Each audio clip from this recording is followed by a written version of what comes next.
बिस्मिल्लाहिर्रहमानिर्रहीम। अजीज़ तलबा अस्सलाम वालेकुम।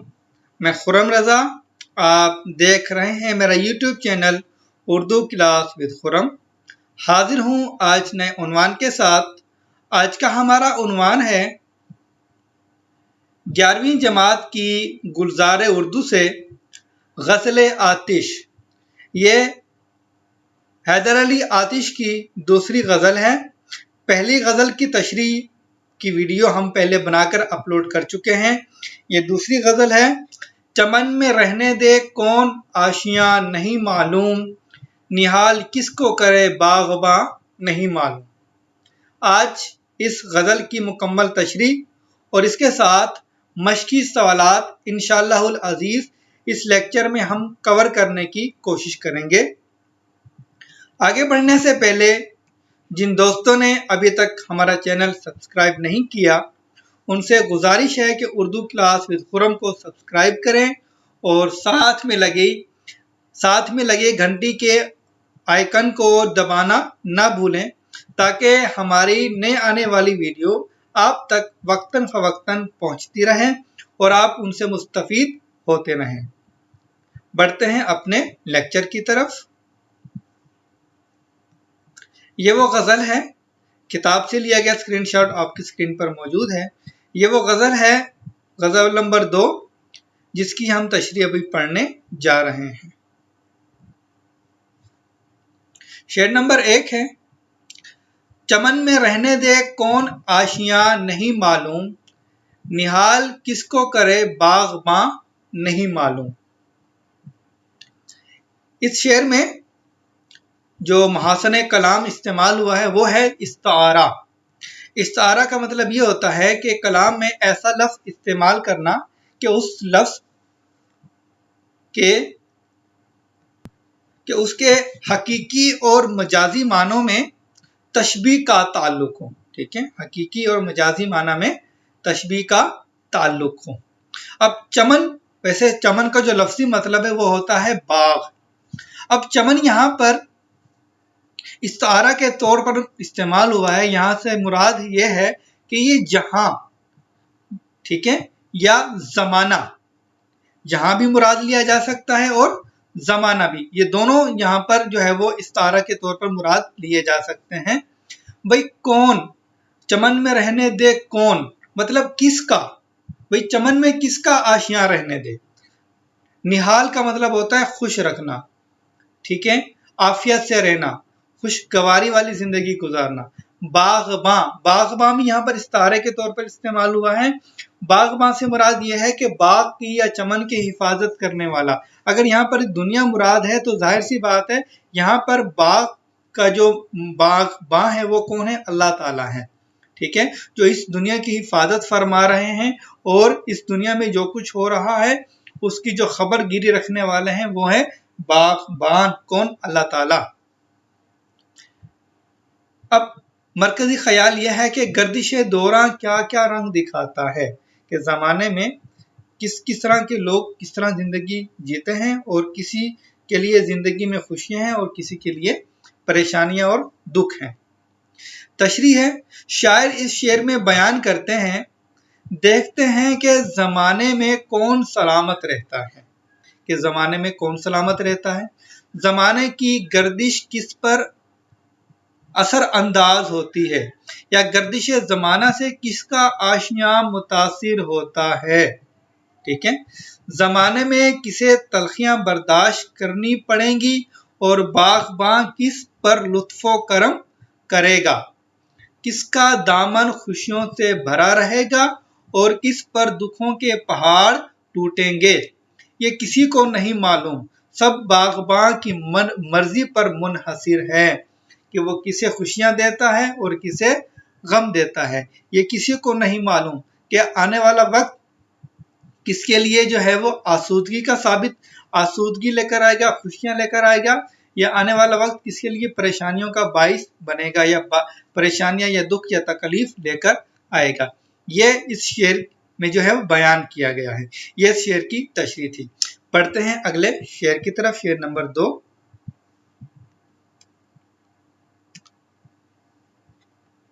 शेर नंबर 2। अखीर हो गए गफलत में दिन जवानी के, अखीर हो गए गफलत में दिन जवानी के, बहार उम्र हुई कब खिजा नहीं मालूम। अखीर हो गए मतलब खत्म हो गए, ठीक है। गफलत कहते हैं लापरवाही को। बहार उम्र से यहाँ पर मुराद है कि उम्र का जो है सबसे जो कहते हैं कि अनमोल हिस्सा, अनमोल कह लें या कीमती कह लें, जवानी। मरकजी ख्याल है जवानी को गफलत में गुजार दिया।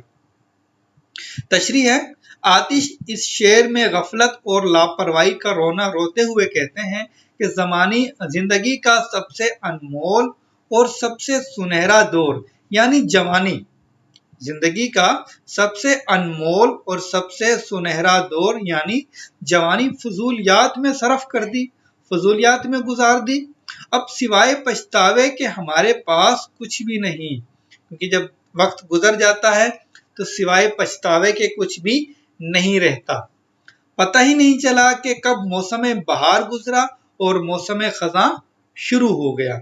आलम शबाब में दुनिया की रंगीनियों में ऐसे मगन हुए कि मकसद हयात भूल बैठे, कि जिंदगी में हमने दुनिया की रंगीनियों में ऐसा अपने आप को महव कर दिया कि उसमें खोकर रह गए, और हमें जो मकसद हयात था, जिंदगी का जो असल मकसद था हमारी दुनिया में आने का, हम वो भूल बैठे।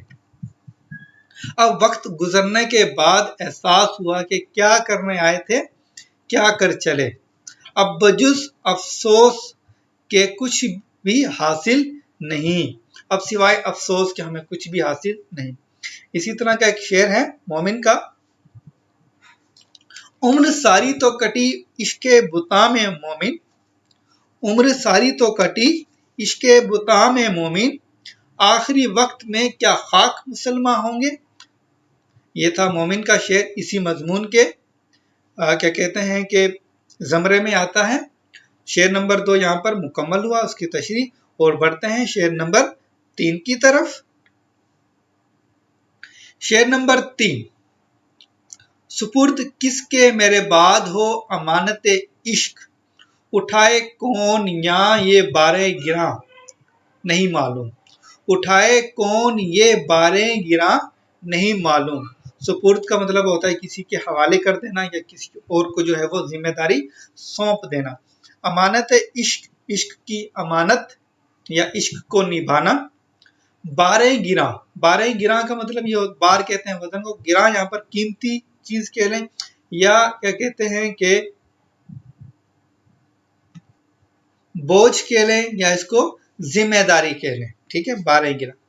मरकजी ख्याल है इश्क करना बच्चों का खेल नहीं, आसान अल्फाज में जिसे हम कहते हैं, इश्क का बोझ उठाना हर किसी के बस की बात नहीं है। शेर का मरकजी ख्याल था। तशरीह है, शायर इस शेर में इश्क को बारे गिरा गर्दानते हुए कहते हैं कि जिनके दम से इश्क व मोहब्बत की आबरू कायम थी, वो लोग दुनिया से आहिस्ता आहिस्ता नापेद होते जा रहे हैं, यानी दुनिया से वो खत्म होते जा रहे हैं। जिन्होंने इश्क किया और इश्क की लाज रखी और इश्क को निभाया, वो दुनिया से अब खत्म होते जा रहे हैं। अब कोई ऐसा हमें नजर नहीं आता कि जो दो इश्क की लाज को निभा सके या इश्क का बोझ अपने कंधों पर उठा सके। जिन्होंने इश्क की लाज रखी, जिनके लिए इश्क इबादत के मुतरादिफ था, जिन्होंने इश्क की खातिर सब कुछ कुर्बान कर दिया, बयाबानों और रेगिस्तानों की खाक छानी, मगर अब देखना यह है कि हमारे बाद इश्क का बोझ अपने कंधों पर कौन उठाता है। हम तो अब जा रहे हैं और अब जो इश्क का बोझ है वो कौन उठाएगा, अब देखना यह है। कौन इस अमानत की बखूबी हिफाजत करता है, कौन इश्क की लाज निभाता है। क्या कोई हमारे बाद भी इश्क के तकाजे पूरे कर पाएगा। अब यहाँ पर ये सवाल पूछ रहे हैं आतिश इस शेर में कि कौन उठाएगा, कौन कर पाएगा इश्क के तकाजे पूरे हमारे बाद। यानी अब वो ये देख रहे हैं कि हमारे बाद कोई ऐसा नजर नहीं आता हमें कि हमारे बाद जो इस जिम्मेदारी को निभा सके, मगर अब देखना यह है कि कौन इस बोझ को उठा सकता है। यह थी शेर नंबर 3 की तशरीह। बढ़ते हैं अगले शेर की तरफ, शेर नंबर 4 की तरफ।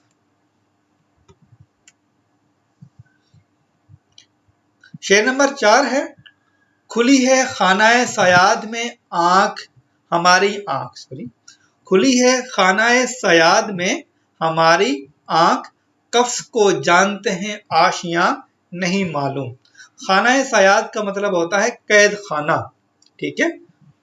कफ्स कहते हैं कैद को, आशियां कहते हैं घर को। मरकजी ख्याल है, दुनिया असल में कैद खाना है और हमने कैद खाने को ही अपना घर समझ लिया है, ठीक है। मरकजी ख्याल यही है कि दुनिया असल में कैद खाना है और हमने कैद खाने को ही अपना घर समझ लिया है। तशरीह है, शायर ने इस शेर में दुनिया की हकीकत बयान की है। कहते हैं कि हमारी आंख एक कैद खाने में खुली है क्योंकि असल में दुनिया मोमिन के लिए कैद खाना है। हमारी नादानी देखिए कि हमने इस कैद खाने को या दुनिया को ही अब सब कुछ समझ लिया है। ये समझ लिया कि हमने यहीं पर रहना है और आगे तो हमने शायद जाना ही नहीं है या मरना ही नहीं है। इस दुनिया की जो दुनिया को बनाने में इतने मगन हैं, इतनी तकलीफें उठाते हैं दुनिया को माल बनाने में, जायदाद बनाने में, मगर आखिरत की हमें बिल्कुल फिक्र नहीं है। हमने सब कुछ यही समझ लिया है कि ये यही है जो कुछ है, आगे कुछ भी नहीं है। हालांकि दुनिया एक धोखा है, फरेब है। ये यहाँ की हैसियत एक ख्वाब की सी है। असल जिंदगी पस से मर्ग शुरू होगी, ये सिर्फ इम्तिहान गाह है। असल जिंदगी मरने के बाद, पस से मर्ग का मतलब होता है मरने के बाद। असल जिंदगी पस से मर्ग शुरू होने वाली है, ये सिर्फ इम्तिहान गाह है। हम दुनिया में सिर्फ इम्तिहान के लिए आए हैं, ये कैद खाना है मोमिन के लिए। इसी असना में जो है मीर का एक शेर है, चश्मे दिल खोल उस भी आलम पर, चश्मे दिल खोल उस भी आलम पर, यहाँ की औकात ख्वाब की सी है। यहाँ की एक हैसियत एक ख्वाब की सी है, ठीक है। जैसे कोई ख्वाब, रात को कोई ख्वाब देखता है और आंख खुलती है तो वो ना कोई हकीकत होती है ना उसका कोई वजूद होता है। ये था शेर नंबर 4 जिसकी हमने तशरीह अभी पढ़ी। बढ़ते हैं अगले शेर की तरफ, शेर नंबर 5। छुटेंगे जीस्त के फंदे से किस दिन ए आतिश, छुटेंगे जीस्त के फंदे से किस दिन ए आतिश, जनाजा होगा कब अपना रवा नहीं मालूम। जीस्त के फंदे, जीस्त के फंदे से यहाँ पर मुराद है जिंदगी की परेशानियां, जिंदगी के मसाइब या जिंदगी की तकलीफें। अपना रवा मतलब जनाजा अपना कब चलेगा, रवा का मतलब होगा कि जनाजा चलना, जनाजा उठना भी कह सकते हैं।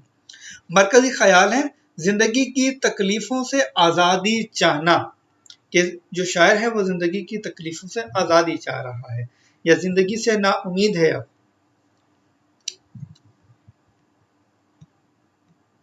तशरीह है, शायर मक्ता में फरमाते हैं, क्योंकि ये मक्ता है, शायर मक्ता में दुनिया की तकलीफों, परेशानियों, रंजो अलम, तंगियों, दुश्वारी बल्कि जिंदगी के तमाम मसाइब से छुटकारा हासिल करना चाहता है, ठीक है। बल्कि जिंदगी की जो तमाम मसाइब हैं उनसे छुटकारा हासिल करना चाहता है। वो कहते हैं कि अब हम में मजीद जिंदगी का बोझ उठाने की हिम्मत नहीं, जिंदगी की नागवारियों से आजिज आ चुके हैं, थक चुके हैं, अब बस हो चुकी है, ठीक है। ये लैपटॉप में थोड़ा सा इशू है कि वो इस तरह की स्क्रीन बार बार शो हो जाती है, ठीक है। नागवारियों से आजिज आ चुके हैं, अब थक चुके हैं, बस अब मौत के इंतजार में हूं, ए काश हमारी रूह परवाज कर जाए और हमें हमेशा हमेशा के लिए जिंदगी की तलखियों से निजात हासिल हो जाए या हो, और हमारा जनाजा जानिबे मंजिल रवां दवा हो जाए, ठीक है। यह था शेर नंबर 5। इसी मजमून में बयान किया है मीर तकी मीर का एक शेर है, अब जान जिस्म खाकी तंग आ गई बहुत, अब जान जिस्म खाकी तंग आ गई बहुत, कब तक इस एक टोकरी मट्टी को ढोइए। ये मीर तकी मीर का शेर है इसी मजमून में।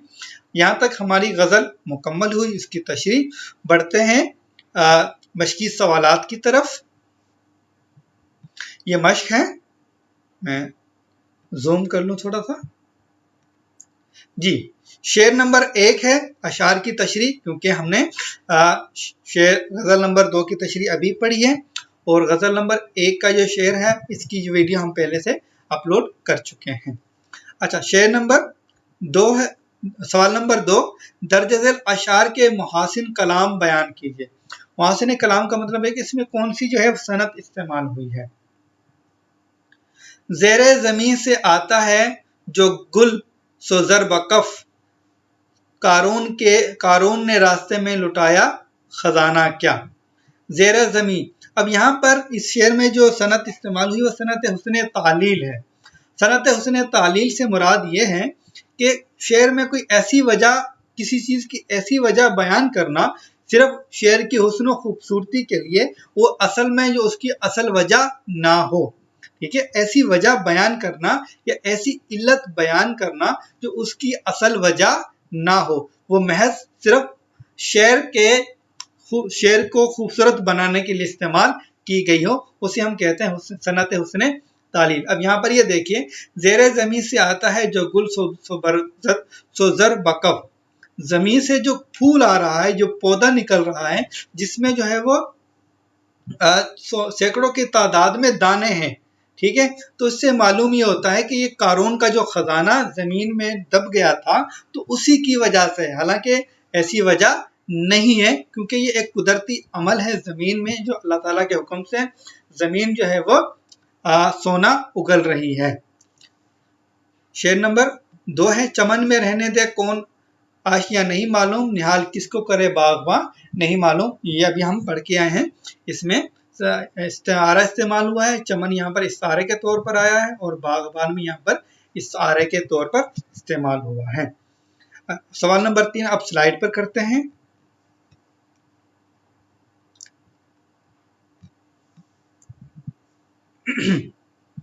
सवाल नंबर 3 है, दर्ज झेल अशआर में मुनासिब जगहों पर रमूज औकाफ इस्तेमाल। रमूज औकाफ का मतलब ये होता है कि ये अलामतें होती हैं कि कारी ने कहाँ पर ठहरना है, कहाँ पर सुकूत करना है, कहाँ पर ज्यादा वक्फा लेना है, कहाँ पर हैरान होना है, ठीक है, कहाँ पर हैरानी का या दुख का इजहार करना। ये तमाम अलामतें होती हैं जिनकी वजह से वो कारी जो है वहां पर उस तासुर से उस तहरीर को पढ़ता है। अब यहाँ पर मैंने ये लगा दिए हैं रमूज कामा, इसे हम सक्ता की अलामत कहते हैं। सक्ता जो मुख्तसिर सा वक्फा होता है उसे हम सक्ता कहते हैं। फिर कोई आया दिलजार, अब यहाँ पर हम रुकेंगे ना, यहाँ पर थोड़ा सा वक्फा आ रहा है, सक्ता आ रहा है। नहीं कोई नहीं, राह रू होगा कहीं और चला जाएगा। ठीक है, ढल चुकी रात, अब यहाँ पर सक्ता हुआ, ठहरे, ढल चुकी रात बिखरने लगा तारों का गुबार, लड़खड़ाने लगे ईवानों से ख्वाबीदा चराग। तो यहाँ पर मैंने ये दोनों अशार में सक्ता की अलामत लगा दी है। ये था सवाल नंबर 3। बढ़ते हैं सवाल नंबर 4 की तरफ। सवाल नंबर 4, दर्ज झेल अल्फाज और तराकीब के मफहूम की वजाहत कीजिए। उनकी वजाहत करनी, बयान करना है। तबलो अलम, तबल कहते हैं नकारे को, अलम कहते हैं झंडे को। इल्म नहीं है, ये अलम है, ऊपर जबर है। अगर जेर होती है इल्म बन जाता। इल्म का मतलब होता है जानना, अलम का मतलब होता है झंडा। ठीक है, तबलो अलम, नकारा और झंडा, मतलब कि ये जंग के लिए तैयार होना, कि नकारा बजता है और झंडा हाथ में होता है कि उस लिए वो जंग के लिए जा रहे होते हैं। निहाल का मतलब होता है खुश या खुश होना। सयाद कहते हैं शिकारी को, जो कोई शिकार करता है उसे हम शिकारी का लफ्ज, उसे शिकारी कहते हैं।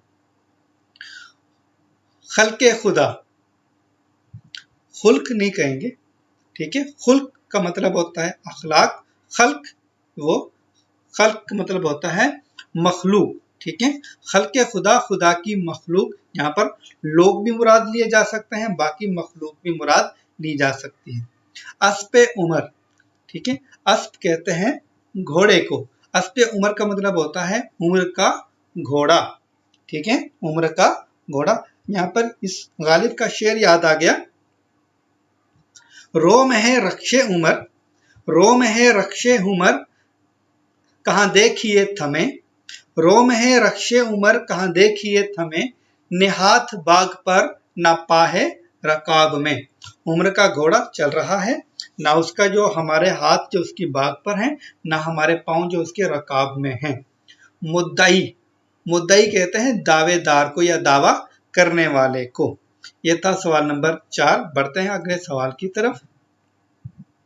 सवाल नंबर 5, दुरुस्त जवाब पर टिक का निशान लगाइए।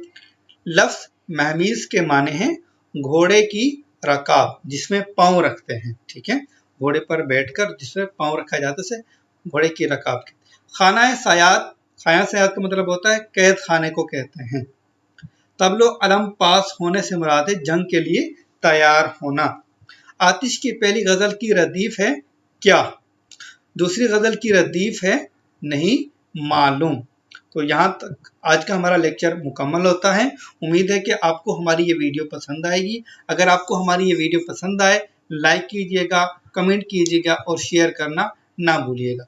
और जिन दोस्तों ने अभी तक हमारा चैनल सब्सक्राइब नहीं किया, उनसे गुजारिश है कि उर्दू क्लास विद खुर्रम को सब्सक्राइब करें और घंटी के बटन को दबाना ना भूलें। शुक्रिया।